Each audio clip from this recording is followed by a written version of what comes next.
آپ کریم آقا کے خطبہ غدیر پر غور کریں۔ ادھر ایک معاملے کو بیس بنا کر مولا کائنات کی ذات پر تنقید کی گئی، کریم آقا کے چہرے کا رنگ متغیر ہو گیا۔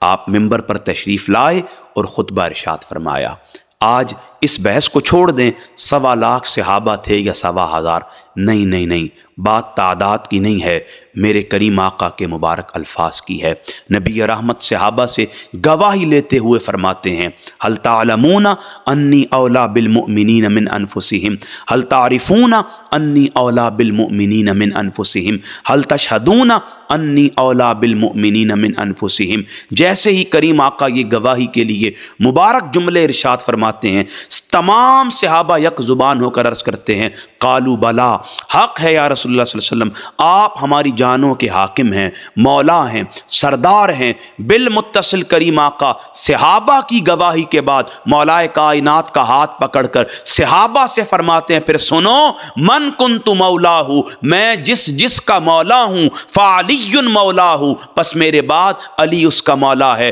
اب کریم آقا خطبہ غدیر کے ذریعے علی المرتضیٰ کی ذات کو عین ایمان قرار دے رہے ہیں۔ اب قیامت تک کے لیے یہ اصول بن چکا ہے کہ کوئی بندہ حجر اسود کو بوسے دیتا رہے، مقام ابراہیم پر نمازیں پڑھتا رہے، بیت اللہ کا طواف کرتا رہے، زہد، تقوی، خشوع، خضوع، ورع، طہارت کے ساتھ رب ذوالجلال کے حضور ساری زندگی گزارتا رہے، لیکن اس کے دل میں اگر بغض علی ہے، عداوت علی ہے، نفرت علی ہے، شقاوت علی ہے، تو وہ مومن نہیں ہے، اور جو مومن نہیں ہے علی اس کا مولا نہیں ہے۔ اب یہاں بات صرف مولا علی کی ذات تک بھی نہیں رکتی، جس کے علی مولا نہیں ہے اس کے نبی مولا نہیں ہے، جس کے نبی مولا نہیں ہے اس کا خدا مولا نہیں ہے۔ تو اگر کسی نے قیامت تک کے لیے اپنے دامن کو نجات کے ساتھ وابستہ کرنا ہے، اس کے لیے شرط یہ ہے وہ ولایت علی کو تسلیم کرے، وہ حق کے ولایت علی کو تسلیم کرے گا، نبی اس کے مولا بنیں گے، نبی مولا بنیں گے، خدا مولا بنے گا۔